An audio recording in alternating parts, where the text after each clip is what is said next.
Kia ora, and welcome to the Beer Jerk Beer of the Week Drink Along. I'm Luke. And this week, we're drinking Janus. Janus is a 180-minute American amber ale from Small Gods. So this beer was made by Small Gods, which is me and my friend Matt. So as well as running a wonderful beer shop and subscription company on the internet, we do a bit of brewing. So this is actually beer number 39 that Small Gods have released in the last couple of years, which is kind of crazy to think about. We've never re-released anything, so each one of those beers has been a completely new beer, new recipe, concepts, design, artwork. We've done loads of collaborations with friends, and they've been brewers or chefs or drag queens. We work with all kinds of people. And in the last year or so, we've been doing loads of beers just by ourselves as well. And yeah, the Small Gods kind of came about because they were just beers that me and Matt wanted to drink that didn't really exist in the world. And most breweries are businesses that are driven by financial concerns. And they need to brew the sort of stuff that, that people are going to buy, which is why you see a lot of hazy pale ales around. Because they're delicious and people like buying them and drinking them. But you do not see a lot of banana milkshake Hefeweizens around, or 180-minute amber ales for that matter, or Braunschweiger Mums, or oat milds. So we're all about doing, I suppose, unfashionable beer styles, but also beers that are just a little bit yeah, just stuff we read about and are interested in, basically. You know, there's that saying that you should zag when other people are zigging. We might have taken that a little bit far. But yeah, I think we did the first cold IPAs that came out in New Zealand, maybe the first dip hop IPA. So when we do a beer like an IPA, generally there is some sort of interesting method behind it, or interesting ingredients, or something to make it worthwhile bothering to brew, to be honest, because there are so many brilliant breweries in New Zealand that, yeah, we can't really see the point of trying to make beers that are the same as what they make, because we're not going to brew a better pale ale than McLeod's Paradise, for example. So this beer came about from a discussion about how delicious amber ales are, and at Small Gods we don't brew to seasons, because I personally like drinking an imperial stout in the middle of summer. Maybe after dark, maybe not sitting on the beach in 30 degrees drinking imperial stout. But yeah, I certainly like drinking sours in the winter, etc. But also sometimes, you know, it's getting pretty cool here in Auckland at the moment, and it's nice to have something that's a little bit more malty. We do a lot of dark beers at Small Gods. But anyway, we're chatting about how delicious amber ales are, and how you don't see many around, really. Matt came up with the idea of boiling the beer for 3 hours. So generally, when you're making the wort, that's the sugary malt water that you add your yeast to, and they eat the sugars and turn it into alcohol, so they make the beer. Generally, you'll boil the liquor for about 1 hour, and that's how you get the sugars to come out of the malted barley. But you can brew it for longer, and if you do that, has an impact on the flavour. So that's how you can get more, I suppose, caramelised notes in it. It's the same as cooking, really. If you think about things like the Maillard reaction, and think about a gravy at the extreme end. So we've done some imperial stouts that we boiled for a very long time, and that simply made the beer thicker and more viscous. So we wanted an amber ale with a nice bit of body to it, some nice sort of caramel toffee characters, which do come from the malt, but also the longer boil. And Matt got inspired to do a 3-hour continual hopping, which is somewhat inspired by Sierra Nevada, I believe, that did the like the 120-minute ale and 90-minute ale, which are quite famous. And they're more sort of like barley wine type extreme IPAs. But we thought about using that process in an amber ale that was, you know, 6.5% and not overly extreme. So the point of it is that it's not going to be incredibly hoppy, but it's going to have a different characteristics of the hops. So we specifically needed to get hops that had high survivability of the flavour compounds in there.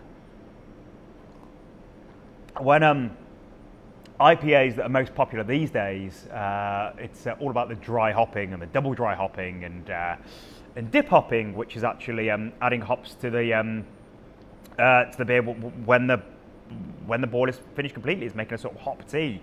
So that's all about the delicate flavour and aroma compounds in hops are delicate. So you don't want to boil them because you'd boil off a lot of the aroma.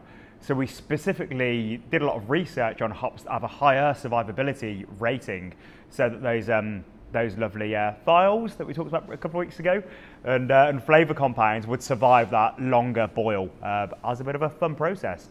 So it was a Cascade and Idaho 7.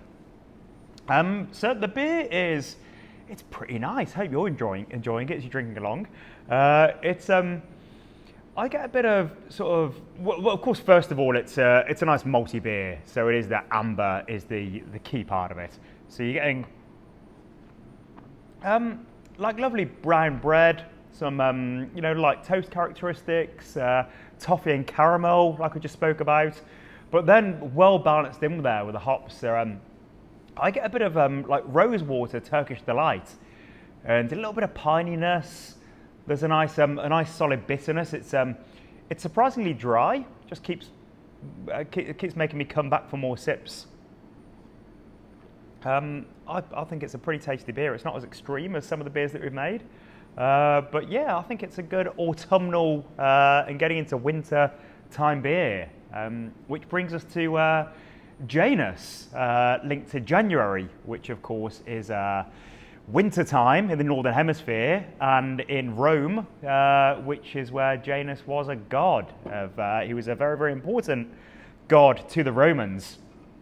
And Janus was the god of beginnings and endings, and also doorways, sort of portals, and I suppose everything has beginnings and endings. And that was, yeah, similar to a lot of the discussions that Matt and I have about when we're thinking about beers, and sometimes the concept or the name comes first, sometimes the beer idea comes first, but we generally do like to tie things in all together.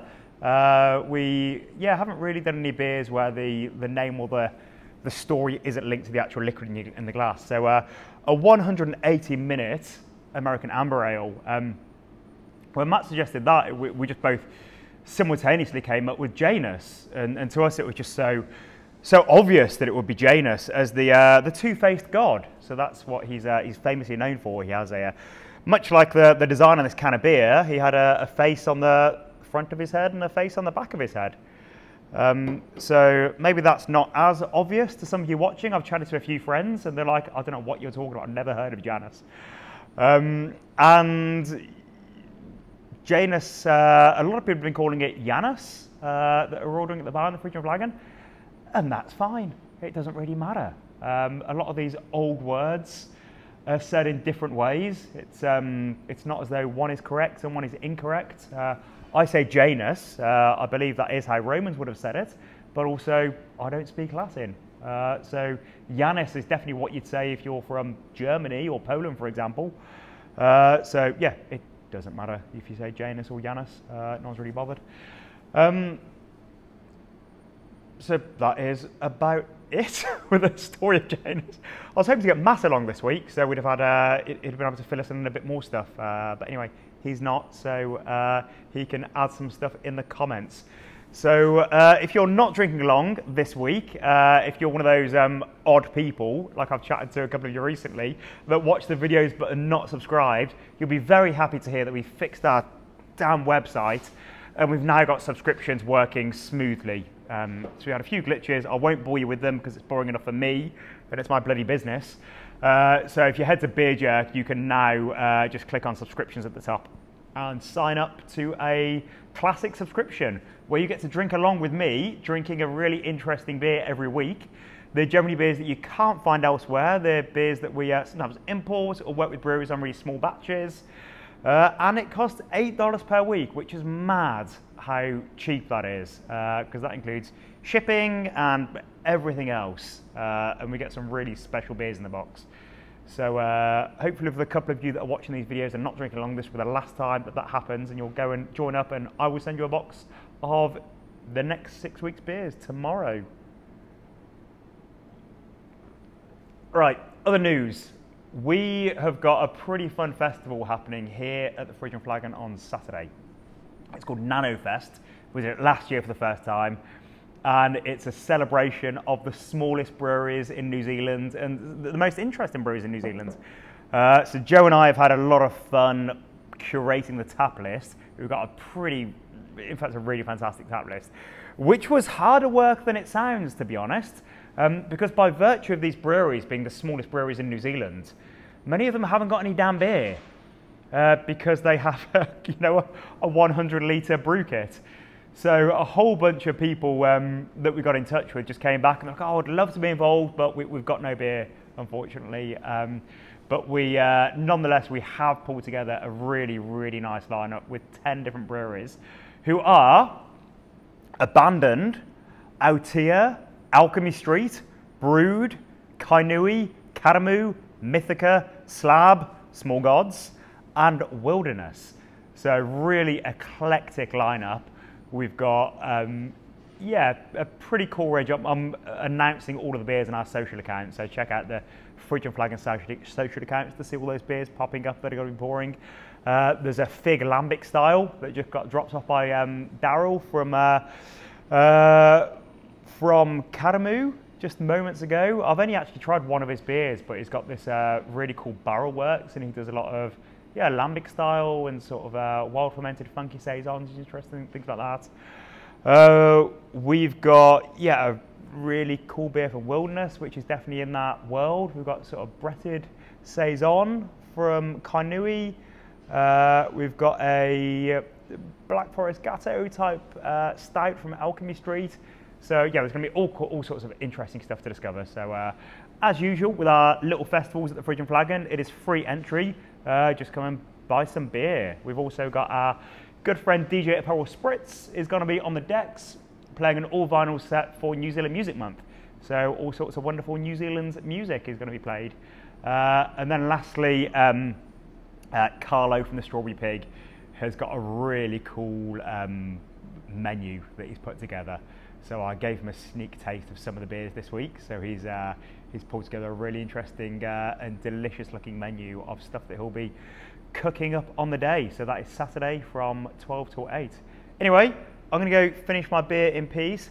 Thank you for joining us. I really hope you enjoy this beer.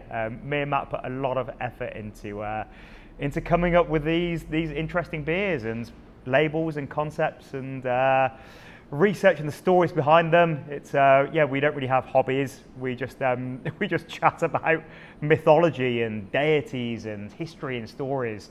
It's something we really love doing, and it's really wonderful when we do occasionally meet people that also enjoy our beers. So I hope you enjoy it. Thank you for joining us.